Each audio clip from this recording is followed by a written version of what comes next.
నమస్తే, నా పేరు కిరణ్ మే. స్మార్ట్ సిటీ ప్రకటనకి స్వాగతం. ముందుగా హెడ్లైన్స్. భోగాపురం ఎయిర్పోర్ట్ నిర్మాణాన్ని త్వరగా పూర్తి చేయండి. ఇండస్ట్రియల్ కారిడార్, పోర్ట్ల నిర్మాణంపై నిర్వహించిన సమీక్షలో ముఖ్యమంత్రి జగన్. అంబేద్కర్ భావజాలానికి అనుగుణంగానే జగన్ పాలన సాగుతోంది. రాజ్యాంగ దినోత్సవ కార్యక్రమంలో ఎమ్మెల్యే అమర్నాథ్. ప్రభుత్వ పథకాలను ప్రజల్లోకి బలంగా తీసుకువెళ్లాలి. 49వ వార్డులో పార్టీ కార్యాలయాన్ని ప్రారంభించిన ఉత్తర వైకాపా ఇన్ఛార్జ్ కేకే రాజు.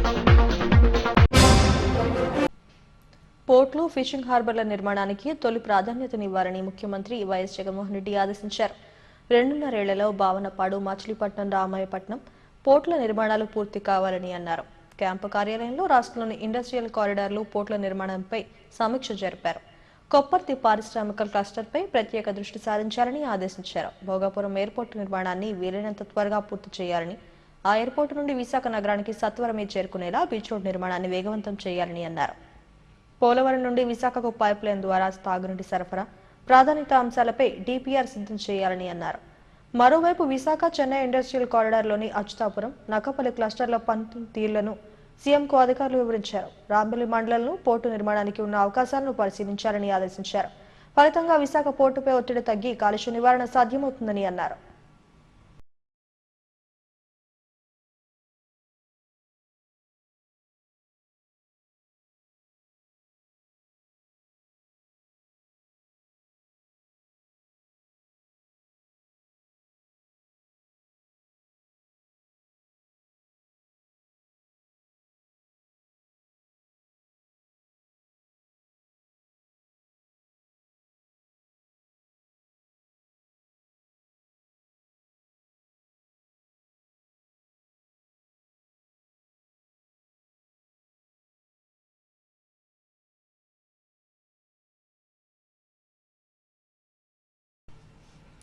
రాజ్యాంగ నిర్మాత డాక్టర్ బిఆర్ అంబేద్కర్ కృషి ఫలితంగానే భారత్ అతిపెద్ద ప్రజాస్వామ్య దేశంగా నిలిచిందని టీటీడీ చైర్మన్ వైవి సుబ్బారెడ్డి అన్నారు. తాడేపల్లిలోని వైసీపీ కేంద్ర కార్యాలయంలో రాజ్యాంగ దినోత్సవాన్ని ఘనంగా నిర్వహించారు.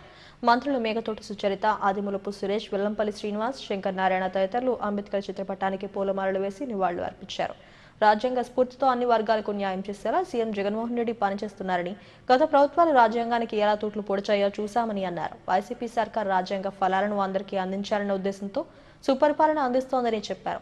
అంబేద్కర్ భావజాలంతో రాష్ట్ర ప్రభుత్వం పనిచేస్తోందని మంత్రులు చెప్పారు. ఎస్సీ, ఎస్టీ, బీసీ మహిళలకు 50% రిజర్వేషన్ కల్పించి బలహీన వర్గాలకు ప్రాధాన్యతనిచ్చిన ఘనత సీఎం జగన్కే దక్కుతుందని అన్నారు. సమాజ స్థాపనే లక్ష్యంగా ప్రభుత్వం కృషి చేస్తోందని తెలిపారు. చూస్తే ఒక మార్కెట్ యార్డ్ చైర్మన్ కావాలన్నా, ఇంకొకటి కావాలన్నా కానీ ఇదివరకు ఎస్సీలకు కానీ, ఎస్టీలకు కానీ, బీసీలకు కానీ, మైనారిటీలకు కానీ అవకాశం దక్కనటువంటి పరిస్థితులు గతంలో మనం చూసాం. కానీ ఈరోజు ధైర్యంగా మరి మైనారిటీలు కానివ్వండి, ఎస్సీలు కానివ్వండి, మార్కెట్ యార్డ్ చైర్మన్లుగా అవకాశాలు పొందుతూ ఉన్నటువంటి పరిస్థితి. మరి ముఖ్యంగా మరి మహిళలు అభివృద్ధి చెందిన చోటే మనకు ఏదైనా కానీ సమాజం అభివృద్ధి చెందుతుంది అని బలంగా నమ్మి ఈరోజు గౌరవ ముఖ్యమంత్రి గారు ఒక ఉప ముఖ్యమంత్రిగా కానివ్వండి, హోంశాఖకు కానివ్వండి, ఒక కీలకమైన పదవులు ఈరోజు మహిళలకు కట్టబెట్టి మరి డాక్టర్ బిఆర్ అంబేద్కర్ గారు చెప్పినటువంటి విధంగా మహిళలకు సమాన అవకాశాలు కల్పిస్తూ వారికి కూడా 50% రిజర్వేషన్లు అందించినటువంటి ఘనత గౌరవ ముఖ్యమంత్రి గారికి దక్కుతూ ఉంది. ఈ యొక్క రాజ్యాంగ ఫలాలు ఏవైతే ఉన్నాయో అన్ని వర్గాల ప్రజలకు అందాలి అన్నటువంటి డాక్టర్ బిఆర్ అంబేద్కర్ గారి ఆలోచన విధానం ఏదైతే ఉందో ఇది పూర్తి స్థాయిలో ఆంధ్ర రాష్ట్ర ప్రజలు ఆ సంక్షేమాన్ని అనుభవిస్తూ ఉన్నారని గొప్పగా కూడా గర్వంగా కూడా చెప్పుకుంటా ఉన్నాం. భారత రాజ్యాంగ స్ఫూర్తితోనే రాష్ట్రంలో సంక్షేమ పాలన సాగుతోందని అనకాపల్లి ఎమ్మెల్యే గుడివాడ అమర్నాథ్ అన్నారు. రాజ్యాంగ దినోత్సవాన్ని పార్టీ కార్యాలయంలో నిర్వహించారు. అంబేద్కర్ వైఎస్ఆర్ విగ్రహాలకు ఉత్తర వైసీపీ ఇన్ఛార్జ్ కేకే రాజు, మత్స్యకార కార్పొరేషన్ చైర్మన్ కోలా గురువులతో కలిసి పూలమాలలు వేసి నివాళులు అర్పించారు. అనంతరం మీడియాతో మాట్లాడారు. రాజ్యాంగ ఫలాలను బహుజనులకు అందించాలన్న అంబేద్కర్ ఆశయాలకు అనుగుణంగా సీఎం జగన్మోహన్ రెడ్డి పనిచేస్తున్నారని అమర్నాథ్ తెలిపారు. కేబినెట్ తూర్పు నుండి నామినేటెడ్ పదవుల వరకు అన్నింటిలోనూ ఎస్సీ, ఎస్టీ, బీసీ మైనారిటీలకు పెద్దపీట వేస్తున్నారని అన్నారు. దేశంలో మరెక్కడా లేని విధంగా వెనుకబడిన తరగతులకు అగ్రతాంబూలం ఇచ్చిన ఒకే ఒక్క ముఖ్యమంత్రి జగన్మోహన్ రెడ్డి అని అన్నారు. వైఎస్ఆర్ కాంగ్రెస్ పార్టీ అధికారంలోకి వచ్చిన తర్వాత దళితులకి, వెనుకబడినటువంటి తరగతులకి ఏ మేరకు న్యాయం చేస్తా ఉన్నారన్నటువంటిది మళ్ళీ కొత్తగా చెప్పాల్సినటువంటి పని లేదు. అధికారం వచ్చినటువంటి రోజు నుంచి ఏదైతే మంత్రివర్గంలో కూర్పులో కూడా 5 ఎస్సీలకి ఈరోజు మంత్రులుగా అవకాశం ఇచ్చి 50% పైచీలకు ఎస్సీ, ఎస్టీ, బీసీ, మైనార్టీ శాసనసభ్యులకి మంత్రులుగా అవకాశం ఇచ్చి వెనుకబడినటువంటి తరగతులకి రాజ్యాంగం చెప్పినటువంటి దానికన్నా మిన్నగా ఏ మేరకు జగన్మోహన్ రెడ్డి గారు మేలు చేస్తా ఉన్నారో అన్నటువంటిది మనందరం కూడా చూస్తూ ఉన్నాం. అలాగే ఒక్క మంత్రివర్గంలోనే కాదు, ఈరోజు రాష్ట్రంలో చేసేటువంటి ప్రతి నియామకంలో, ప్రతి నామినేటెడ్ పదవుల్లో, కాంట్రాక్ట్ వర్కర్లో, కాంట్రాక్ట్ వర్క్స్లో, ఈరోజు అలాగే దేవస్థానం కమిటీల్లో ప్రతి దాంట్లో కూడా వెనుకబడినటువంటి తరగతులకి రాజ్యాంగం చెప్పినటువంటి దానికన్నా మిన్నగా, అంబేద్కర్ గారు రచించినటువంటి రాజ్యాంగానికన్నా మిన్నగా ఏ రకంగా కార్యక్రమాలు చేస్తా ఉన్నారు అన్నటువంటి చూస్తా ఉన్నాం. పార్టీకి చిత్తశుద్ధితో సేవలందించే వారికి ఎప్పుడు గుర్తింపు ఉంటుందని ఉత్తర వైకాపా ఇన్ఛార్జ్ కేకే రాజు అన్నారు. జీవీఎంసీ 49వ వార్డు పిఆర్ గార్డెన్స్ లో వార్డు అభ్యర్థి ఆలు శంకర్రావు ఏర్పాటు చేసిన పార్టీ నూతన కార్యాలయాన్ని ఆయన ప్రారంభించారు. ప్రభుత్వం అమలు చేస్తున్న సంక్షేమ పథకాలను ప్రజల్లోకి బలంగా తీసుకువెళ్లాలని కేకే రాజు పిలుపునిచ్చారు. రానున్న గ్రేటర్ ఎన్నికల్లో అన్ని వార్డులో విజయకేతనం ఎగురవేసేలా కార్యకర్తలు కష్టపడి పనిచేయాలని అన్నారు. ఈ కార్యక్రమంలో రాష్ట్ర కార్యదర్శులు చొక్కాకుల వెంకట్రావు, రొంగలి జగన్నాథం, సీనియర్ నాయకుడు భరణికాన రామారావు తదితరులు పాల్గొన్నారు. ఈ రాష్ట్రాన్ని దేశంలోనే నెంబర్ 1 రాష్ట్రంగా అభివృద్ధి చేయాలి. ఈ రాష్ట్రాన్ని వ్యవసాయ రంగంలో కానీ, వైద్య రంగంలో కానీ, విద్యా రంగంలో కానీ, పారిశ్రామిక రంగంలో కానీ, పర్యాటక రంగంలో కానీ అన్ని రంగాల్లోని కూడా నెంబర్ 1 రాష్ట్రంగా అభివృద్ధి చేయాలని ఒక మంచి సంకల్పంతో ఈరోజు జగన్మోహన్ రెడ్డి గారు కృషి చేస్తూ ఉన్నారు. డాక్టర్ బాబాసాహెబ్ బిఆర్ అంబేద్కర్ కలలు అన్నది నవ సమాజం, సమ సమాజం. ఈరోజు వెనుకబడిన వర్గాల వారిని, ముఖ్యంగా ఎస్సీ, ఎస్టీ వర్గాల వారిని అన్ని రంగాల్లోని కూడా ప్రోత్సహించి ముందుకు నడిపించి నవ సమాజానికి, సమ సమాజానికి నాంది పలికింది జగన్మోహన్ రెడ్డి గారు మాత్రమే. ఈ పార్టీ కార్యాలయం ఒక రకంగా ప్రారంభించడం ఏమిటంటే, పార్టీ అభివృద్ధితో పాటు మన కేకే రాజు గారు నాకు ఇచ్చిన బాధ్యతలు నిబద్ధతతో పనిచేయటానికి అనువుగా ఉండే విధంగా ఇది మా యొక్క వార్డు ప్రజల సమస్యల పరిష్కార వేదికగా మలుచుకున్నట్టుకు ప్రయత్నం చేసే కార్యాలయమే ఇది. దాన్ని అలాగే ఈ కార్యాలయంలో ఒక ఉద్యోగి నియమిస్తున్నాను. జీవీఎంసీ 26వ వార్డు అకేపాలెం మహారాణి పార్లర్ కూడలి వద్ద ఏర్పాటు చేసిన సిగ్నల్ వ్యవస్థతో పోలీసులు తమను ఇబ్బందులకు గురిచేస్తున్నారని ఉత్తర వైకాపా ఇన్ఛార్జ్ కేకే రాజు చిరు వ్యాపారులు మొరపెట్టుకున్నారు. చిన్న చిన్న కారణాలతో తమను ఇబ్బంది పెడుతున్నారని వ్యాపారులు కేకే రాజు దృష్టికి తీసుకువెళ్లారు. దీంతో కేకే రాజు కూడలి వద్దకు వచ్చి పోలీసులతో మాట్లాడారు. వ్యాపారులకు ఇబ్బంది లేకుండా చర్యలు తీసుకోవాలని కోరారు.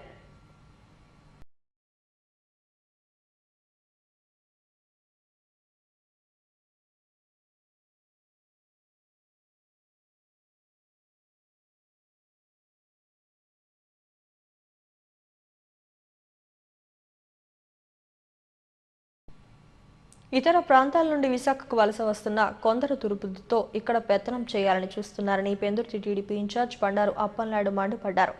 స్థానిక నేతల మధ్య వివాదాలు సృష్టిస్తూ కులం, మతం పేరిట విద్వేషాలు రెచ్చగొడుతున్నారని మండిపడ్డారు.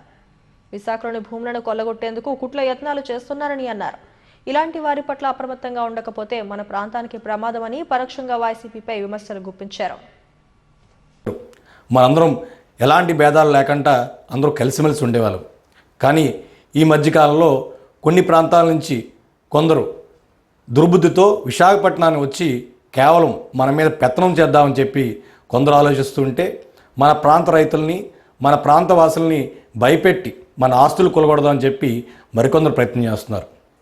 మరో దురదృష్టం విషయం ఏంటంటే మన ప్రజాప్రతినిధులు కూడా చాలా తక్కువ చేసి మాట్లాడుతూ మన స్థాయిని తగ్గించే ప్రయత్నం మరికొందరు చేస్తున్నారు. ఒకరైతే ఎవరైతే ఇక్కడ స్థిరపడ్డారో వాళ్ళందరి మీద కక్ష సాధించే పరిగా వాళ్ళ ఆస్తులు ధ్వంసం చేయడం, వాళ్ళని ఇబ్బంది పెట్టడం, భయాందోళనకి గురి చేయడం లాంటి ప్రయత్నాలు జరుగుతున్నాయి. ఇవన్నీ విశాఖపట్నం వాసులుగా, ఉత్తరాంధ్ర వాసులుగా మనందరం ఏకంగా ఖండించాల్సిన పరిస్థితి ప్రస్తుతానికి ఉంది. ఒకవేళ ఈరోజు కానీ మన మధ్యలో ఉన్న రాజకీయ విభేదాలు కానీ, లేదంటే కుల మత చిన్న చిన్న ఏవైతే మనస్పర్ధలు ఉన్నాయో వాటి దృష్టిలో పెట్టుకొని మనందరం ఏకంగా దీన్ని ఖండించకపోతే మునుముందుకి విశాఖపట్నం వాసులుగా లేదంటే ఉత్తరాంధ్ర వాసులుగా మన ఉనికికే ప్రమాదం వచ్చే ప్రయత్నం ఉంది. కాబట్టి ఇప్పటికైనా మనలో చాలా స్పర్ధలు ఉండొచ్చు, కానీ ఇలాంటి విషయాలు బయట ప్రాంతాల నుంచి వచ్చి కొందరు విశాఖపట్నం మీద కానీ మన మీద కానీ ఎలాంటి ప్రేమ లేకుండా కేవలం వాళ్ళ స్వార్థ ప్రయోజనాల కోసం ప్రయత్నం చేస్తున్నారో వాళ్ళందరినీ ఖండించాల్సిన అవసరం ఉంది. ప్రజా సమస్యల పరిష్కారమే తన ఎజెండా అని చోడవరం ఎమ్మెల్యే కరణం ధర్మశ్రీ అన్నారు. ప్రజల్లో నాడు ప్రజల కోసం నేడులో భాగంగా ధర్మశ్రీ నిర్వహించిన పాదయాత్రకు విశేష స్పందన లభించింది. బుచ్చేపేట మండలం మంగళపాలెం గ్రామం నుండి ప్రారంభమైన పాదయాత్ర విజయరామరాజుపేట మీదుగా వడ్డాది ఎల్బీపురం మీదుగా బంగారుమేట వరకు సాగింది. తిరుమస నృత్యాలు, తప్పెటగుళ్ళు, కోలాటం నడుమ పాదయాత్ర ఉత్సాహంగా సాగింది. వడ్డాదిలో నీట మునిగిన వరి చేనును ఎమ్మెల్యేకు రైతులు చూపించి తమను ఆదుకోవాలని మొరపెట్టుకున్నారు. అనంతరం బంగారుమెట్లో నిర్వహించిన రచ్చబండలో ఎమ్మెల్యే మాట్లాడారు. 111 కోట్ల వ్యయంతో పలు గ్రామాలను కలుపుతూ రహదారి నిర్మించేందుకు ప్రతిపాదించి నిధులు రాబట్టామని చెప్పారు. నియోజకవర్గంలో మౌలిక సదుపాయాల కల్పనకు పెద్దపీట వేస్తున్నామని అన్నారు. అభివృద్ధి సంక్షేమమే జగన్ సర్కారు లక్ష్యమన్నారు. ఈ కార్యక్రమంలో మండల వైసీపీ నాయకులు దొండా కన్నబాబు, కె అచ్చెన్నాయుడు, దొండా రాంబాబు తదితరులు పాల్గొన్నారు.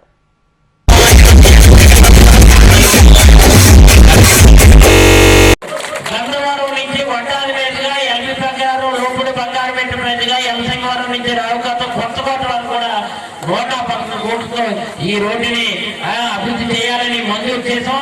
నిన్ననే టెండర్లు అయ్యాయి. 15 రోజుల్లో రోడ్డు కూడా ఇమీడియట్ గా స్టార్ట్ అవుతుందని సందర్భంగా వినియోగించుకుంటాం. ఇది మాత్రం కాదు, 111 కోట్లు రోడ్డు చేయడం అంటే జగన్మోహన్ రెడ్డి మీద ఉన్నటువంటి అభిమానం నాకు ఎంత ఉందో అంతకన్నా మెల్లగా ధర్మశ్రీ మీద అంత అభిమానం ఉంది కాబట్టి గౌరవ ముఖ్యమంత్రి గారు జగన్మోహన్ రెడ్డి గారు అంత ఇచ్చారు. అంతేకాదు ఇందాక బాబు అగ్రిగోల్డ్ పరిస్థితి ఏంటని ఒక పెద్ద అడిగింది.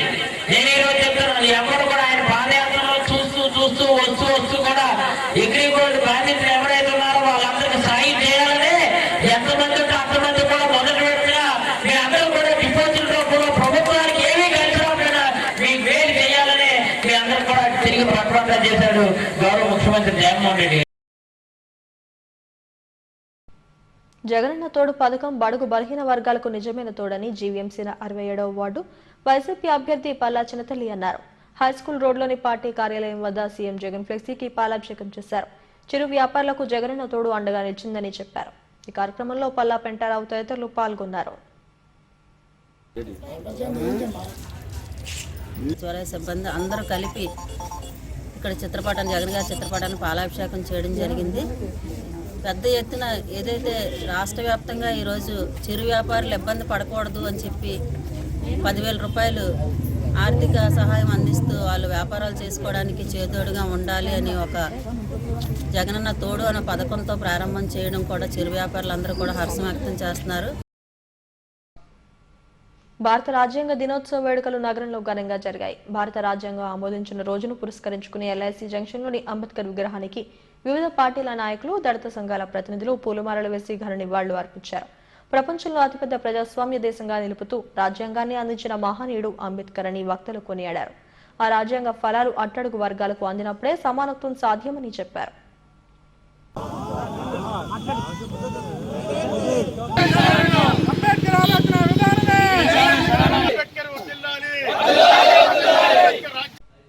హెడ్లైన్స్ మరోసారి. భోగాపురం ఎయిర్పోర్ట్ నిర్మాణాన్ని త్వరగా పూర్తి చేయండి. ఇండస్ట్రియల్ కారిడార్, పోర్ట్ల నిర్మాణంపై నిర్వహించిన సమీక్షలో ముఖ్యమంత్రి జగన్. అంబేద్కర్ భావజాలానికి అనుగుణంగానే జగన్ పాలన సాగుతోంది. రాజ్యాంగ దినోత్సవ కార్యక్రమంలో ఎమ్మెల్యే అమర్నాథ్. ప్రభుత్వ పథకాలను ప్రజల్లోకి బలంగా తీసుకువెళ్లాలి. 49వ వార్డులో పార్టీ కార్యాలయాన్ని ప్రారంభించిన ఉత్తర వైకాపా ఇన్ఛార్జ్ కేకే రాజు. ఇవి స్మార్ట్ సిటీ పొలికడ విశేషాలు. మరిన్ని వార్తా విశేషాల కోసం చూస్తూనే ఉండండి STV న్యూస్.